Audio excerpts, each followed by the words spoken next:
결과적으로 두산은 추가 매수 같은 경우는 이격이 벌어진 상태에서 좁혀졌을 때 여기서 추가 매수를 해야 되는 거고, 매도 타점은 어디 잡으라 그랬어요? 5일선 잡으라고 했죠. 형 선생님 설명 너무 대충 해주시는 거 아니에요? 사실 주가가 이렇게 횡보하면서 우상향하는 게 아니라 그냥 일자로 오르고 있잖아요. 그죠? 이 구간에서는 빠른 익절도 중요하고요. 빠른 익절도 중요하고 조정 시 빠른 추가 매수도 중요합니다. 근데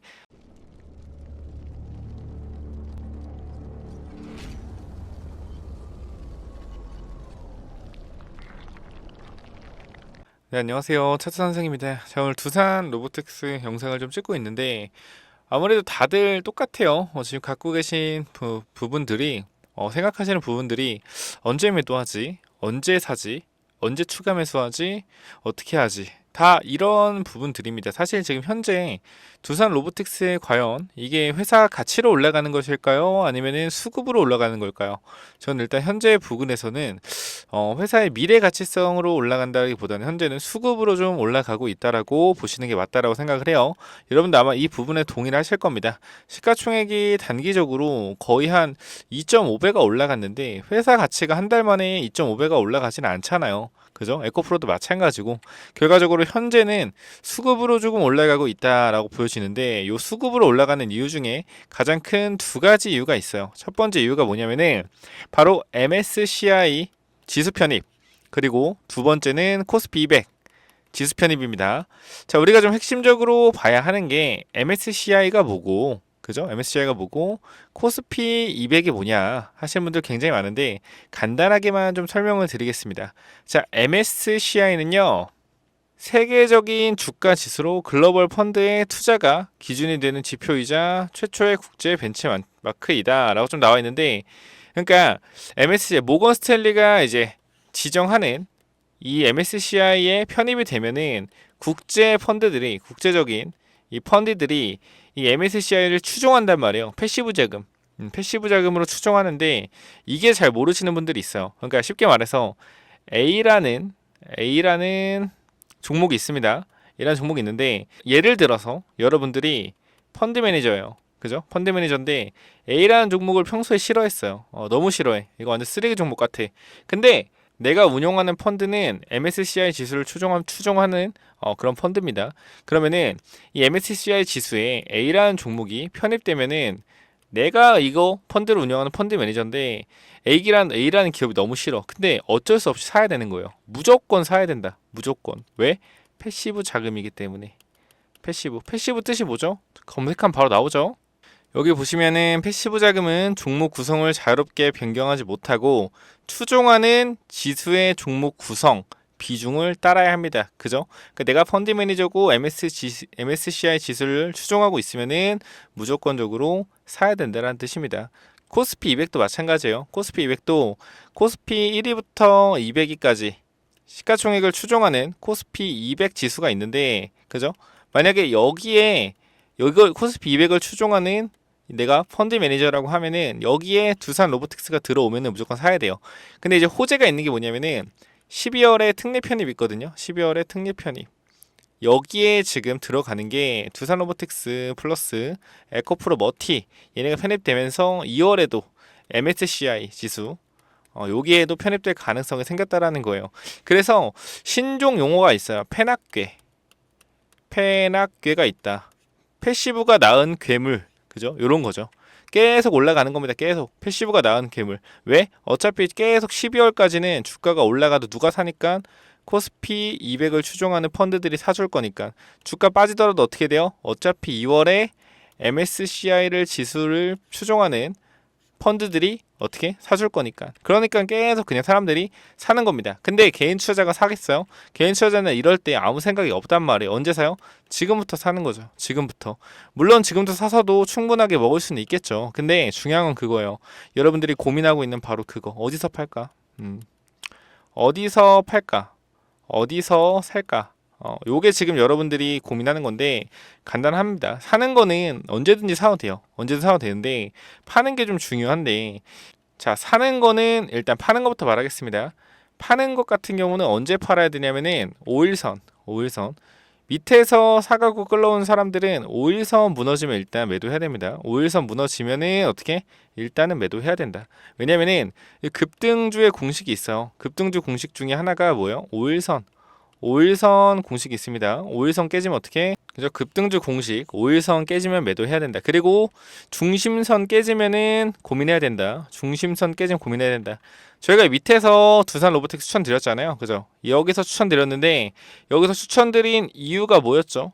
두산 로보텍스 추천드린 이유 간단하죠. 왜요? 바닥권. 바닥권에서 장대 양봉이 나오고 이 중심선을 이탈하지 않았기 때문에 중선의 중심선이 뭐예요? 자, 보세요. 장대 양봉 있잖아요. 그죠? 이 양봉의 시가부터 종가까지의 가운데를 긋는 겁니다. 가운데를 그어서 이 가운데가 무너지면 어떻게? 추세가 이탈이 나오는 거고 가운데가 살아있으면 상승 추세가 유지되는 거죠. 현 구간에서 장대 양봉 나오고 중심선에서 어떻게 지켜주고 올라갔다라는 겁니다. 그러니까 여기서 어떻게 추천이 나갈 수밖에 없는 거예요. 그리고 나서 주가가 올라가다가 당연히 박스권 상단을 돌파하고 나서 쭉 올라갔다. 지금 이 구간이다. 근데 좀 다른 점이 하나 있는데 이 중심선과 이 중심선 다른 게 뭐냐면은 거래량입니다. 거래량이 터지면서 중심선 지지해줬기 때문에 완벽하게 어떻게? 완벽하게 지지를 받는구나 생각할 수 있는데 현 구간은 거래가 터진 이 자리, 거래가 터진 자리보다 어떻게? 거래량이 비슷하게 터졌다라는 거예요. 그러니까 이 자리보다 거래량이 조금 터져야지 이 중심선에 대한 신뢰가 있는 건데 거래량이 많이 터졌다라는 거예요. 여기 보시면은 이 터진 거래량에 비해서 매도량이 적었죠. 이게 만약에 매도량이 많았다라고 하면 거래량이 이렇게 됐을 거 아니에요. 이 구간에서. 그죠? 그럼 어떻게 다음날 한 번 더 음봉으로 눌릴 수가 있었다라는 겁니다. 무슨 말인지 이해하셨죠? 이렇게 음봉을 한 번 더 눌릴 수 있었다. 왜? 거래량이 많다라는 것은 음봉의 거래량이 많다는 건 무슨 뜻이에요?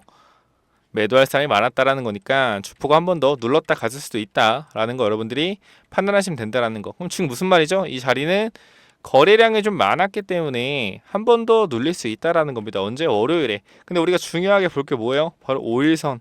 이 올라오고 있는 5일선을 좀 정확히 봐줄 필요가 있고 월요일에 어떤 상황이 생길 가능성이 있습니까? 월요일에 5일선 자리를 깨는지 안 깨는지 체크해 볼 필요가 있다라는 겁니다. 이 구간에서 5일선 자리. 자, 이 구간에서 5일선 자리를 깨는지 아니면은 지키고 반등해 주는지 이게 굉장히 좋은 굉장히 중요한 지표가 될 거예요. 그렇기 때문에 이 5일선 자리 좀 잘 보시면 될 것 같고 현 구간에서 추가 매수 자리를 어디를 봐야겠느냐 간단합니다. 지금 구간에서 사는 것보단요 사실상 저는 그렇게 생각해요. 주가가 좀 눌리면 사는 게 맞다. 이게 눌리지 않는다라면은 신규 진입은 웬만해서는 저는 안 하시는 게 좋지 않을까라는 좀 생각이 듭니다. 이 구간에서 눌리면은 들어가면 좋은데 안 눌리면은 그냥 보내주는 게 좋지 않을까요? 우리가 주식이 어떻게 올라가요? 이렇게 올라가요? 절대 아닙니다. 이렇게 변동성을 가지면서 올라가는데 이 변동성을 이해해야 된다는 거예요. 이 변동성이 나온다는 것 자체가 뭐냐면은 주가가 올랐네. 나 매도해야지. 매도한 사람이 많아지니까 주가가 빠지다가 요 정도 내려오면은 주가 싸네. 많이 조정받았네. 사야지. 그죠? 또 올라가면 밑에서 산 사람들이 많이 올라갔네. 나 좀 팔아야지. 이렇게 하면서 지속적으로 물량을 그러니까 1부터 10까지의 숫자가 있다라고 하면 이거 주식 수라고 하면 이거 서로 계속 돌리는 겁니다. 주식을 돌리면서 회사의 가치가 올라가는 거죠. 올라가는 거. 근데 지금 말씀드렸지만 수급으로 올라가는 거기 때문에 이 수급이 언제 이탈할지는 모릅니다. 연기금이 지금 수급의 주체긴 한데 연기금도 한 번에 쫙 샀다가 쭉 빠지는 경우가 있어서 그러니까 연기금이 쭉 주식을 판다라기보다는 그냥 얘네들 같은 경우는 우리 그냥 한 500억, 한 2천억 이 사이에 맞춰서 한 3달 동안 사야겠다 하면은 이거를 빨리 사든 아니면 늦게 사든 이거는 뭐예요? 여기 연기금을 운용하는 운용자의 마음입니다. 그래서 연기금들이 일단 지금 현재 구간에서는 최대 수급자인데 최대 수급을 치고 있는데 어떻게 될지는 연기금이 언제 나갈지는 잘 모르겠어요. 근데 현 구간에서 중요한 건 추가 매수는 21선의 이격이 좁혀지면서 올라왔을 때 추가 매수해야 된다라는 거 다시 한번 강조를 드리는 부분입니다. 이 구간에서 이런 식으로 조정을 좀 받다가 21선이 올라오고 다시 한번 튀어줄 수 있겠죠. 우리 1월에 중요한 행사가 있습니다. CES 행사 있어요. CES. 요거 굉장히 중요한 행사인데 요때 삼성에 뭐가 나와요? 삼성에 보핏이 나옵니다. 자, 뉴스 잠깐만 검색을 도와드릴게요. 자, 여기 2024 CES 나오죠. 자, 요게 진짜 중요한 건데 여러분들이 체크를 좀 하고 가시면 좋겠습니다. CS 2024 삼성 최초의 웨어러블 로봇 보핏 출시될까? 자, 나오죠. 자, 매년 초 개최되는 확대해드리겠습니다. 매년 초 개최되는 박람회인 CES는 전 세계 기업들이 최신 기술과 제품을 선보이는 자리입니다. 다가올 2024년 미국 라스베이거스에서 1월 9일부터 주목하셔야 돼요. 1월 9일부터 1월 12일까지 총 4일간 CES가 열릴 예정입니다. 뭐예요? 기대감이 증폭된다라는 겁니다. 기대감 증폭, 그죠? 기대감이 증폭된다. 이걸 일단 알고 계셔야 돼요. 지금 두산 로보틱스가 오르는 근본적인 이유 중에 하나가 이 CES일 수도 있다라는 거 반드시 별표 3개 체크하고 가셔야 되고, 항상 이 CES에 관련돼서 관련주들이 엄청 많아요. 관련주들이 많은데 과연 이번에는 어떤 종목이 오를지 체크해보고 갑시다. 착용 로봇, 웨어러블, 이렇게 CES는 IT 업계뿐만 아니라 자동차, 항공, 그죠? 우주, 의료 등 다양한 분야에서도 관심을 받는 행사로 올해도 많은 기업들이 혁신적인 제품과 기술을 선보일 것으로 기대하고 있습니다. 이 중 특히 주목받는 분야 중 하나는 바로 웨어러블 로봇입니다. 윈는 로봇.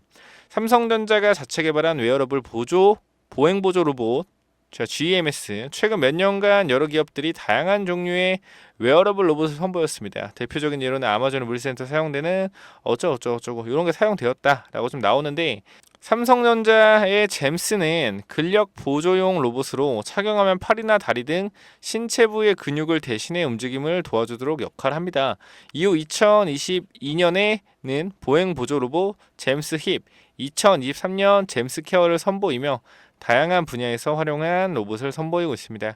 자, 우리가 보핏 관련주를 알고 가셔야겠죠. 현재 제가 두산 얘기를 하고 있지만 결과적으로 두산은 추가 매수 같은 경우는 이격이 벌어진 상태에서 좁혀졌을 때 여기서 추가 매수를 해야 되는 거고, 매도 타점 어디 잡으라 그랬어요? 5일선 잡으라고 했죠. 형군 선생님 설명 너무 대충 해주시는 거 아니에요? 사실 주가가 이렇게 횡보하면서 우상향하는 게 아니라 그냥 일자로 오르고 있잖아요. 그죠? 이 구간에서는 빠른 익절도 중요하고요. 빠른 익절도 중요하고 조정 시 빠른 추가 매수도 중요합니다. 근데 빠른 익절 대응은 5일선, 조정 시 매수는 21선 이격 좁혀지면 매수. 간단하죠. 어려울 거 없습니다. 그 제가 좀 읽어보시면 알겠지만 세스에 나오는 이 삼성 관련 주를 조금 소개시켜 드리려고 합니다. 이 관련해서 별로 안 궁금해하실 수도 있는데 우리가 매년 이 세스가 개최되었을 때 항상 급등했어요. 급등했다. 뭐? 삼성 세스 관련된 종목들이 급등했다라는 거예요. 자, 여기 보시면은 세스 관련주로 해서 이때 당시 휴림 로봇이 좀 올라갔습니다. 삼성전자가 연내 로봇 신제품을 출시하며 공식화하면서 주가 상승세를 보임. 세스 2023에서 EX1이라는 보조 로봇을 출시한다고 6일 밝혔다. 삼성전자의 첫 로봇은 노인 운동을 돕는 기능을 갖춘 시니어 케어 특화 로봇인데, 휴림 로봇은 과거 삼성물산과 로봇 테마로 협업한 바 있다. 자, 어쨌건 여기 나오는 건 휴림 로봇입니다. 그죠? 휴림 로봇. 제가 휴림 로봇 올라간다는 건 아니고요. 이 세스 관련주로서 이미 주목을 받고, 그죠? 2023 세스에서도 이런 관련주들 엮일 만한 종목들이 어떻게 미리 올라갔다라는 겁니다. 보시면 얘도 28% 올라갔는데 왜 올라간 거라고요? 이때 이 세스 관련주로서 올라간 거다. 결과적으로 우리가 지금 봐야 되는 건 뭐예요? 세스 관련주가 뭐가 있는지 체크해야 된다라는 건데, 이 중에서도 로봇. 자, 우리가 지금 두산이 주가가 많이 오르고 5일선에서 어떻게 아직 서 있는 상태이기 때문에 굳이 이걸 현재 매도할 필요는 없습니다. 그죠? 하지만 신규 진입 어떻게 해야 돼요? 신규 진입 조심해야겠죠. 어쨌건 중요한 건 갖고 있는 분들은 매도할 필요 없어요. 갖고 있는 분들은 편안하게 5일선 깨지지 않는다라고 하면은 뭘 준비해야 된다? 자, 결과적으로 이 세스 관련주를 찾아야 되는데 딱 하나만 보시면 됩니다. 이 로봇 관련주 중에 이 세스 관련주로 묶여 있는데 2023에 이 종목이 반드시 올라갈 줄 알았는데 안 올라갔었어요. 휴림 로봇이 올라갔다라는 거예요. 2023에. 그럼 결과적으로 삼성의 진짜 보핏에 부품을 공급하는 회사가 주가가 올라가는 게 맞지 않을까요? 저는 그렇게 생각해요. 결과 휴림로봇은 어떻게 보면 작전주니까 2024 세스에서는 제가 생각할 때는 반드시 뭐가 된다? 뭐가 된다? 삼성전자에 진짜로 부품을 공급하고 있는 회사가 폭등할 거다. 근데 사실상 이 회사 아는 거 쉬울 것 같지만 쉽지가 않아요. 보핏에 어떤 부품이 들어가는지는 굉장히 알기가 힘듭니다. 왜? 공개가 제대로 되지 않았기 때문에. 근데 이게 결과적으로는 사업 보고서에 다 있어요. 사업 보고서. 그러니까 삼성 사업 보고서가 아니고 그 회사 사업 보고서를 뒤지다가 안 내용입니다. 물품은 부품을 공급하고 있는데 아니 이 회사가 삼성전자랑 무슨 관련이 있지 했는데 알고 보니까 보핏에 중요한 부품을 공급하는 기업이더라고요. 그래서 이 기업이 아직 부각이 안 됐는데 꼭 이 종목 알고 싶다 하시는 분들은 위에 번호 있죠. 010-9201-6329 이쪽으로 두산이라고 두 글자만 남겨주시면은 이 삼성전자 관련해서 보핏 관련주 딱 한 기업 있습니다. 뭐 삼성전자에 공급을 하고 있는 기업 딱 한 군데 있어요. 이 두산 로보틱스 관련된 M&A 이슈도 많은데 요게 제가 확실히 100%가 아니기 때문에 제가 예시는 말씀드릴 수 있는데 혹시나 아닐 수 있으니까 이건 일단 오늘은 패스하고 확실한 거 하나 가시죠. 세스 관련돼서 삼성의 웨어러블 로봇 보핏에 부품을 공급하는 이 땡땡땡땡 기업 반드시 받아가셔서 체크 한번 해보세요. 궁금하신 분들은 받아가시면 되고 그냥 온리 두산이다. 온리 두산만 미친듯이 더 살 거다 내려오면 그렇게 얘기하시면 그냥 두산 조정 받으면 추가 매수하시면 되는 거예요. 전략 알려드렸죠. 5일선 21선 그리고 나는 두산 차익 실현 만약에 5일선 깨지면 조금 해야겠다 하고 이 세스에 있는 삼성 보핏 관련주로 갈아타실 분들은 위에 번호로 9201-6329 이쪽으로 두산이라고 남겨주시면 돼요. 결과적으로 이거는 100% 부품 공급을 하고 있기 때문에 무조건 관련주입니다. 근데 2023 때 안 움직였는데 아마 매집을 덜 했으니까 안 움직였겠죠. 1년 정도면 충분히 매집했다라고 생각합니다. 이 정도 매집했으면 이제 오를 것 같아서 요거 꼭 받아가셔라. 두산 두 글자 남겨주시면 됩니다. 감사합니다.